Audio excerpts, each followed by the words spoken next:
me soit fait selon ta parole. Je choisis de vivre dans la vérité. Bonjour, cher Roger. Nous sommes vraiment très heureux de pouvoir nous retrouver encore aujourd'hui pour creuser encore la parole. Cette parole qui est vivante, cette parole qui nous parle, qui a parlé depuis longtemps déjà, dès le début de la création, qui a parlé, qui parle encore aujourd'hui à nos cœurs. Et Dieu, il a écrit son histoire avec toi, avec moi, avec nous, avec tout son peuple. C'est extraordinaire. Tu peux nous entraîner plus loin, s'il te plaît, encore aujourd'hui?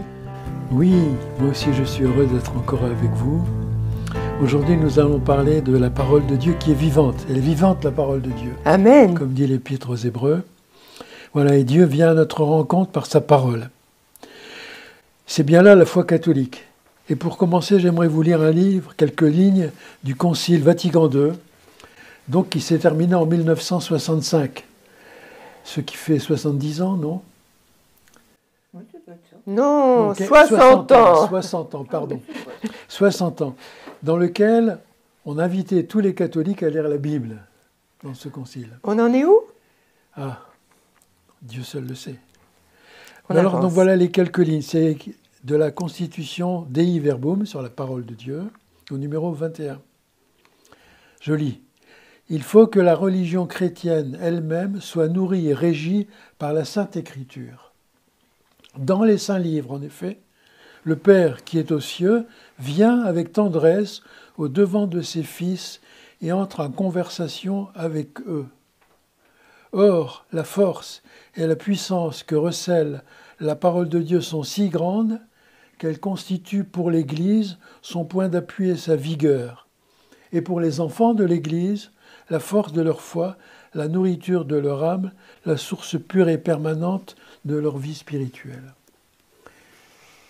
Voilà un très beau texte qui nous invite, tous les enfants de l'Église, à trouver la force de leur foi, la nourriture de leur âme, la source pure et permanente de leur vie spirituelle dans la parole de Dieu. C'est dire combien la Bible est précieuse pour nous et que nous devons la lire. Donc, nos vidéos ont pour but de vous aider à lire la Bible, à y rentrer, à l'accueillir. Voilà. Alors, nous allons prendre un texte pour commencer, mais je vais plutôt le rappeler que le lire parce que ce serait long. Je pense qu'on l'a tous entendu à l'église une fois ou l'autre. C'est le moment des disciples d'Emmaüs. Nous connaissons cela. Donc je rappelle les événements et ce qui s'est passé avec la parole de Dieu pour eux. Donc le soir, 3 jours après la résurrection, après la mort de Jésus sur la croix, Jésus était ressuscité le matin de ce jour-là, mais le soir, il y avait 2 disciples qui ne savaient pas que Jésus était ressuscité et qui faisaient route vers un village appelé Emmaüs. Et en cours de route, ils discutaient de tout ce qui s'était passé. Leur cœur était lourd, ils avaient mal dans leur cœur parce qu'ils aimaient Jésus, ils avaient mis leur espoir en Jésus, et puis Jésus avait été condamné par les autorités et mis à mort.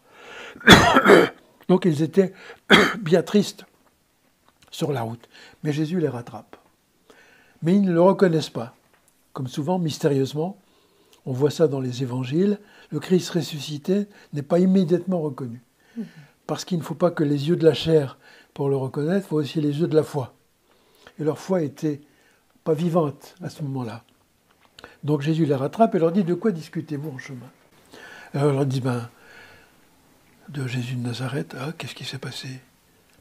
Tu sais pas, tu es le seul habitant de Jérusalem et pas être au courant. Jésus de Nazareth, ce prophète puissant en qui nous avions mis tout notre espoir, nos chefs l'ont rejeté, l'ont condamné et il est mort, crucifié. Voilà 3 jours que les choses sont arrivées.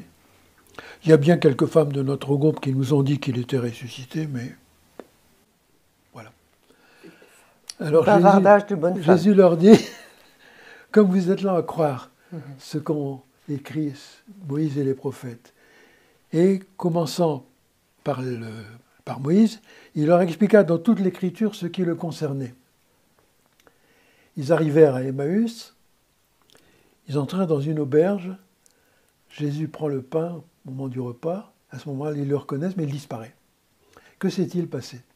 Ils disent, notre cœur n'était-il pas tout brûlant en nous, tandis qu'il nous expliquait les Écritures? Voilà, notre cœur était tout brûlant en nous. Autrement dit, ces deux disciples, avant même de savoir que c'était Jésus, ont reçu quelque chose de l'explication des Écritures.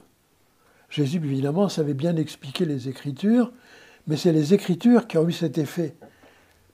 Notre cœur n'était-il pas tout brûlant, tandis qu'il nous expliquait les Écritures. Donc, c'est bien l'Écriture, avant même qu'ils aient reconnu Jésus, qui a eu cet effet sur leur cœur. Vous voyez? Eh bien, cette expérience des disciples d'Emmaüs, c'est-à-dire d'une Écriture qui vient nous éclairer et mettre une chaleur venue de Dieu dans notre cœur, elle est aussi pour nous, cette expérience-là. Elle est aussi pour nous. La Bible peut, et quelquefois, souvent peut-être, elle produit cet effet en nous-mêmes. Je voudrais donner mon témoignage personnel. À la fin de mes études au séminaire, avant même d'être prêtre, un ami m'avait donné quelques conseils pour lire la Bible. Il était religieux de, je ne sais plus, du Prado. Et il m'avait dit, voilà, moi, quand je lis la Bible, j'ai un cahier à côté de moi, puis j'écris ce qui me frappe, quelques petites choses. Tu devrais faire comme ça.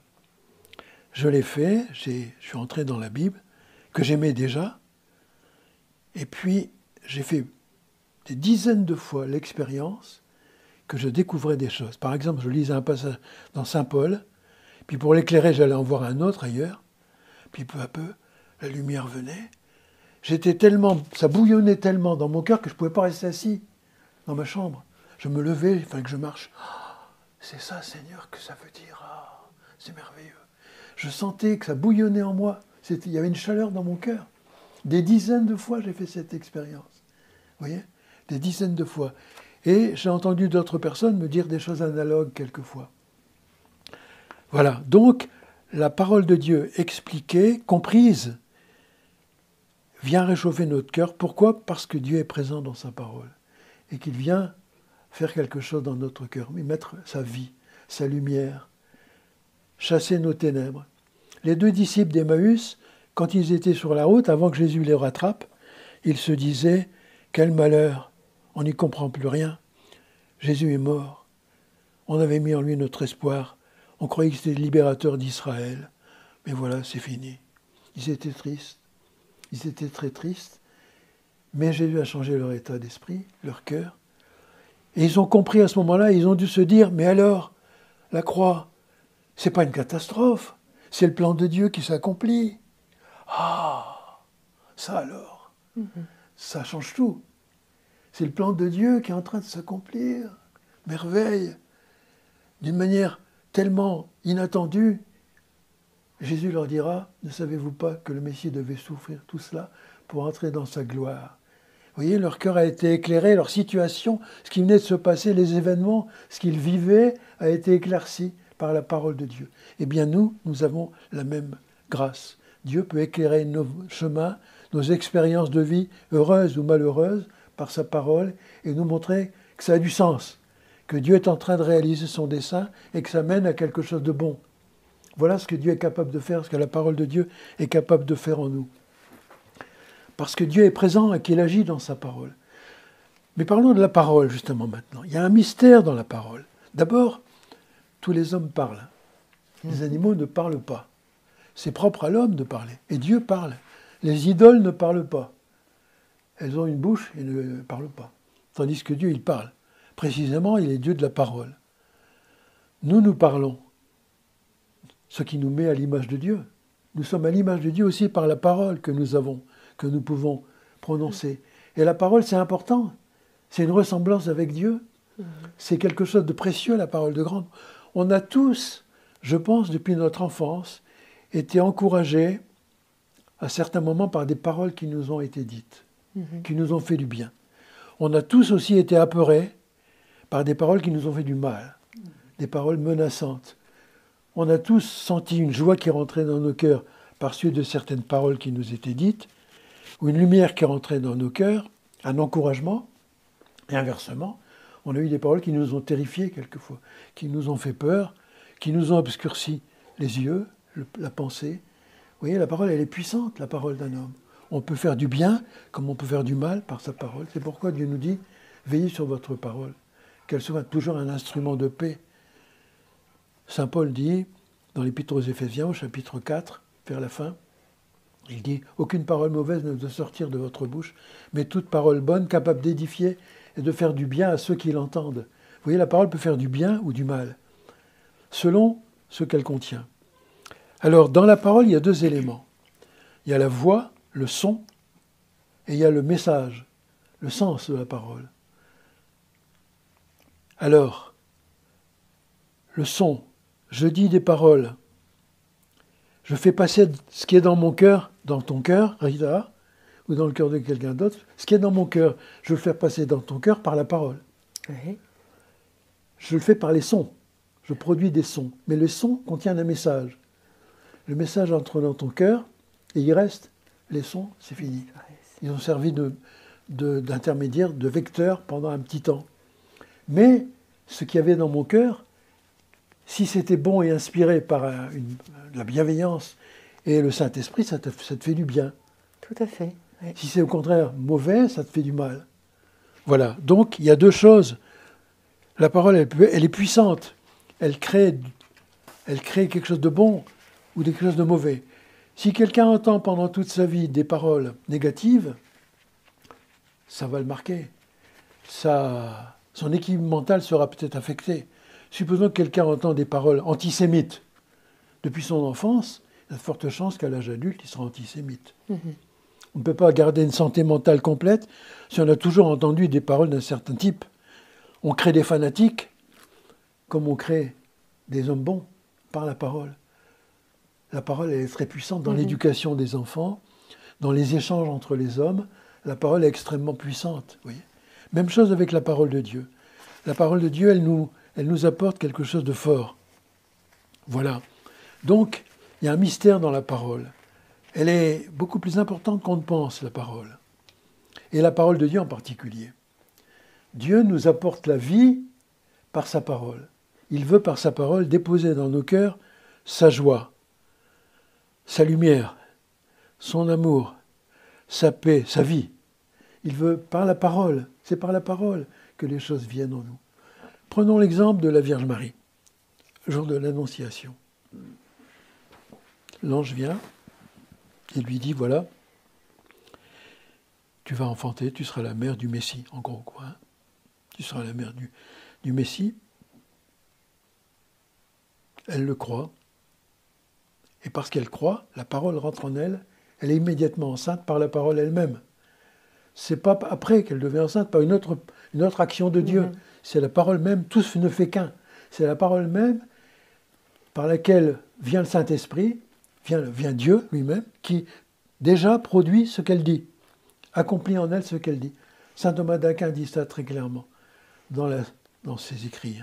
Je ne vais pas revenir là-dessus. Vous voyez, donc la parole, elle est très puissante, la parole de Dieu est puissante, elle apporte la vie. Et ça, c'est merveilleux. Alors, de temps en temps, cette parole, elle sera plus une parole de lumière qui va nous éclairer sur quelque chose, une situation. De temps en temps, c'est peut-être plus une parole de consolation qui va nous consoler, nous faire du bien, nous réconforter. De temps en temps, ce sera une parole d'amour qui va nous enrichir, par exemple. Mais voilà, la parole peut être différente, comme tous les aspects de la vie. Il y a beaucoup d'aspects positifs dans la vie différents qui sont apportés par la parole de Dieu. La parole est puissante. Ta parole, Seigneur, est vérité. Elle est puissante, elle est vivante, la parole de Dieu. Elle pénètre en nous jusqu'à la jointure, nous dit l'Écriture, dans les Épîtres aux Hébreux, chapitre 4, jusqu'à la jointure de la moelle et des os, je ne sais plus. Bref, elle pénètre profond en nous pour y mettre la vie de Dieu, pour y faire son œuvre. Dieu agit par la parole. Quand j'ouvre ma Bible, qu'est-ce que je vois ? Premier verset du chapitre 1 de la Genèse. Verset. Eh bien, Dieu dit que la lumière soit, et la lumière fut. Dieu parle, il crée par sa parole. Voilà, la parole de Dieu, elle crée. Et elle crée dans nos cœurs. Dans les cœurs qui l'accueillent, qui l'acceptent, qui y croient, Dieu crée quelque chose. Il crée ce qu'il veut, de bonnes choses, vous voyez, par sa parole. Donc la parole de Dieu, elle n'est pas un plus ou moins facultatif, que je pourrais avoir dans ma vie, elle doit être au centre de ma vie. Elle doit être au cœur de ma vie. Notre vie chrétienne doit être fondée sur la parole de Dieu, du début à la fin, et tout au milieu, évidemment. Voilà, donc c'est la parole qui a une place irremplaçable dans notre vie. Dieu nous apporte la vie par sa parole. Qu'est-ce qu'a fait Jésus pendant 3 ans et demi de vie publique? Il a prêché. De village en village, il allait annoncer l'évangile. Une parole. Une parole nous laisse libres. Une parole nous laisse libres. Tu peux croire ce que je te dis ou ne pas croire. Mais elle nous est adressée. Et si je le crois, si je l'accueille et que j'y crois, elle met en moi ce qu'elle signifie, ce que Dieu me dit. Jésus parcourait villes et villages, enseignant, proclamant la bonne nouvelle du royaume. Et il y avait des conversions, il y avait des guérisons, voilà. Donc la parole, elle est fondamentale, oui, vraiment fondamentale, dans notre vie, bien plus fondamentale que peut-être qu'on ne penserait à première vue, comme dans la vie de l'Église. C'est donc très important, la parole de Dieu. C'est pour ça qu'il y a des gens qui ont été convertis en lisant la Bible. Je citais la fois dernière cet évangile, cet exemple de ce noir du Niger, Mahalam, qui sur le marché, par hasard, enfin par providence plutôt, trouve un petit évangile de Saint Jean en arabe, il l'achète, il le lit, il dit « ça c'est la vérité, il faut que j'en parle à des Blancs ». Il va trouver un autre ami, il dit « regarde ce que j'ai lu ». L'autre ami lui dit « viens, on va aller voir des Blancs ». Il doit être plus au courant que nous, qu'est-ce que c'est que ça? C'est merveilleux, c'est la vérité. Et ils vont voir des Blancs, puis il va être baptisé, et il va devenir chrétien. Il était imam, et la parole a produit en lui ce qu'elle signifiait. Voyez. Voilà, donc la parole a une importance extraordinaire. Moi, comme prêtre, j'ai vu dans ma vie bien des cas où la parole de Dieu a changé des situations, a converti des gens, a changé des cœurs. Voilà. Donc, la parole de Dieu, nous pouvons aussi la porter en nous-mêmes et l'annoncer. C'est pas seulement la parole écrite, c'est la parole aussi orale. Si je dis des choses qui sont conformes à ce que dit la Bible, j'annonce la parole de Dieu. Saint Paul, quand il allait dans toute la Méditerranée pour annoncer l'Évangile, il n'y avait pas les 4 évangiles dans la poche. Il annonçait une parole orale. L'Évangile était d'abord oral. Et cette parole orale était la parole de Dieu. Donc elle produisait la vie. C'est pour ça qu'on voit des conversions. Quand j'étais jeune prêtre, je me disais, mais comment ils ont fait Saint Paul? Ils devaient être vraiment savants pour savoir par quel biais prendre les gens pour qu'ils arrivent à se convertir, à comprendre. Mais maintenant j'ai compris, depuis longtemps d'ailleurs, que ce n'est pas parce qu'il était super intelligent et qu'il a utilisé des moyens psychologiques très astucieux pour toucher les gens, parce qu'il annonçait la parole de Dieu. Et cette parole, elle était vivante. Dans les cœurs bien disposés, elle produisait la foi. On voit ça dans les Actes des Apôtres, par exemple, au chapitre 16. Paul à Philippe, il arrive. Il ne trouve pas de synagogue, mais il y a un cours d'eau auprès desquels prient des femmes. Il leur annonce la parole. Il y en a une qui se convertit.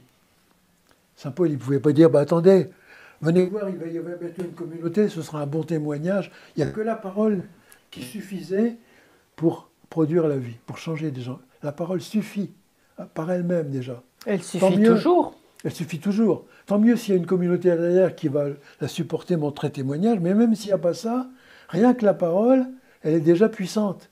S'il y a un cœur bien disposé, elle est capable de changer, de lui donner la vie de Dieu, parce que Dieu agit par sa parole. Alors notre devoir à nous, c'est quoi? C'est d'être fidèle à la parole de Dieu, de ne pas annoncer autre chose que la parole de Dieu. Parce qu'on peut parler de Jésus, mais pas annoncer Jésus correctement. Saint Paul le dit dans ses épîtres, on peut annoncer un autre Jésus, dit-il, tout en parlant de Jésus, que celui que lui, il a annoncé, si ce n'est pas juste. Donc, notre parole, même orale, doit être conforme à la parole de Dieu. Raison de plus, mes amis, pour connaître la Bible. Et avoir dans notre cœur tout ce qu'elle dit, toutes ces paroles, nous aurons d'autant plus de fruits dans nos rencontres, dans nos paroles, dans nos échanges. Oui. Alors maintenant, je voudrais prendre un exemple pour montrer aussi combien la parole de Dieu elle peut nous éclairer. Alors je demande à Rita de lire dans l'évangile de Marc, au chapitre 7, les versets 31 à 37.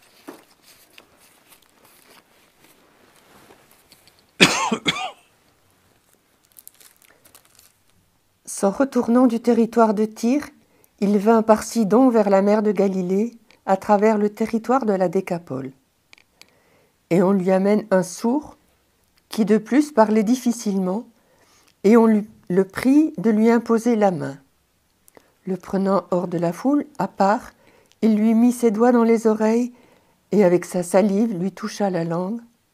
Puis, levant les yeux au ciel, il poussa un gémissement et lui dit « Ephphatha », c'est-à-dire « Ouvre-toi ».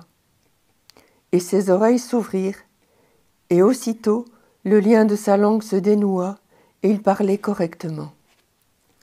Et Jésus leur recommanda de ne dire la chose à personne, mais plus il le leur recommandait, de plus belle il la proclamait. Ils étaient frappés au-delà de toute mesure et disaient « Il a bien fait toutes choses, il fait entendre les sourds et parler les muets. »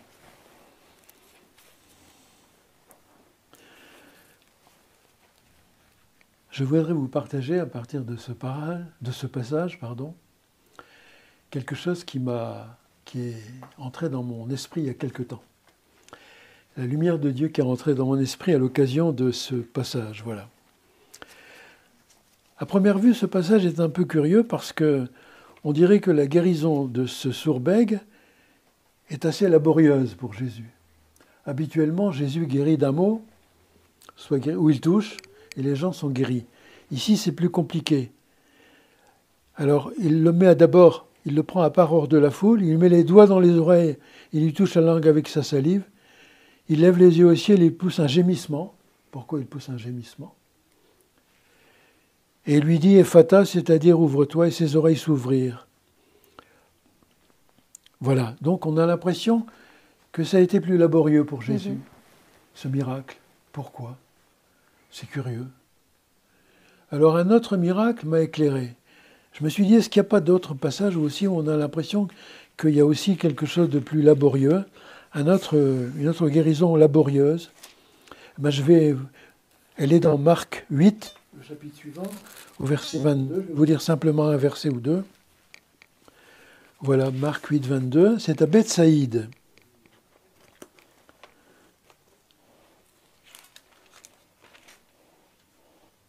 Ils arrivent à Bethsaïde et on lui amène un aveugle en le priant de le toucher. Prenant l'aveugle par la main, il le fit sortir hors du village. Après lui avoir mis de la salive sur les yeux et lui avoir imposé les mains, il lui demandait « Aperçois-tu quelque chose ?» Et l'autre qui commençait à voir de répondre « J'aperçois les gens, c'est comme si c'était des arbres que je les vois marcher. » Après cela, il mit de nouveau ses mains sur les yeux de l'aveugle et celui-ci vit clair et fut rétabli. Et il voyait tout nettement de loin. Et Jésus le renvoyait chez lui en lui disant « N'entre même pas dans le village. » Encore une guérison apparemment laborieuse. Pourquoi? Eh bien, en cherchant un peu, je me suis dit « Mais pourquoi Jésus lui dit « N'entre pas dans le village ici ?» J'ai été voir Bethsaïde et j'ai vu qu'en Matthieu chapitre 11, Jésus dit « Malheur à toi Bethsaïde. Malheur à toi Chorazine, Bethsaïde. » Capharnaüm après. Malheur à toi. Pourquoi? Parce que vous n'avez pas cru. Donc, il y avait de l'incrédulité à Bethsaïde. Est-ce que ce ne serait pas ça qui aurait une explication? Même chose avec celui qu'on a vu auparavant, là, celui sur lequel Jésus a gémi en disant Ephphatha, ça se passe dans la Décapole. Et la Décapole, ce n'est pas un territoire juif. Décapole, ça veut dire 10 villes. C'est un territoire que les Grecs avaient créé, avaient occupé plus d'un siècle auparavant. Et dans ces territoires, il y avait 10 villes. Décapole, ça veut dire 10 villes, donc, dont la ville de Gérasa. Gérasa, c'est un autre passage d'évangile où Jésus va chasser une légion de démons d'un possédé de Gérasa, et les porcs vont entrer dans la mer. Donc les porcs, ça m'avait dit, mais s'il y a des porcs, c'est que ce n'est pas en Israël. Donc c'est bien un territoire païen. Ouais. C'était en Décapole, une des 10 villes. Donc je me dis, est-ce que ce ne serait pas précisément ces guérisons laborieuses, parce que soit en Décapole, soit à Bethsaïde, il n'y a pas assez de foi. Jésus dit à celui qui l'a guéri à Bethsaïde, n'entre même pas dans le village. pas seulement par discrétion, mais parce qu'il ne mérite même pas que tu vois le miracle. Et ici, Jésus a de la difficulté à cause du manque de foi. Alors ça m'a interpellé. Et puis j'ai repensé encore à un autre passage. Vous savez, quand on lit la Bible, peu à peu, on a beaucoup de passages dans l'esprit. Il nous est dit qu'à Nazareth, Jésus n'a pas pu faire beaucoup de miracles à cause de leur manque de foi. Ah, leur manque de foi. Voilà, donc je pense qu'en Décapole, territoire païen, il n'y a pas de foi. C'est une gêne pour Jésus. Ça lui met des bâtons dans les roues. Il doit insister. Même Jésus. Même chose à Bethsaïde. Il dut s'y reprendre par 2 fois en imposant les mains. Vois-tu quelque chose? À moitié. Et après, d'un nouveau. N'entre même pas dans le village. Autrement dit, l'incrédulité met des bâtons dans les roues de Jésus. Alors nous, mes amis, nous, sommes-nous des Décapoles ou des Terres Saintes? Sommes-nous des lieux où il y a la foi en Jésus, réellement, où il peut faire ce qu'il veut, ou bien pas? Est-ce que ma paroisse est une Décapole ou une Terre Sainte? Est-ce que ma communauté est une Décapole ou une Terre Sainte? Est-ce que c'est Bethsaïde, ou bien est-ce que c'est Jérusalem? Je ne sais pas, où il y a plus de foi peut-être, ou Bethléem, j'en sais rien. Bref, voilà la question qui a monté en moi, et à un moment je me suis dit, mais Seigneur, pardon, parce que peut-être on te met des bâtons dans les roues par notre manque de foi, par notre manque d'obéissance à ta parole. Tu ne peux pas faire les miracles que tu voudrais, tu ne peux pas déployer ton amour et ta grâce, on te met des bâtons dans les roues. Nous, chrétiens, on peut mettre des bâtons dans les roues de Jésus. Quel dommage, par notre incrédulité. Seigneur, si tu peux, guéris mon fils. Si tu peux, dit Jésus, tout est possible à celui qui croit. Si tu peux. Quoi? Douter de Jésus? Nous, des fois, on doute de Jésus. On manque de foi. Alors, ces passages m'ont vraiment interpellé et m'ont dit combien on devait avoir la foi. Et ça m'a éclairé sur certaines situations que j'ai vécues dans l'Église. Je me suis dit des fois, Jésus ne peut pas agir parce qu'il y a un manque de foi parmi nous. On ne s'est pas réconcilié comme Jésus a dit. On n'a pas cru en lui de tout son cœur. On ne croit pas qu'il est là. On est dans la routine. Le cœur est resté froid.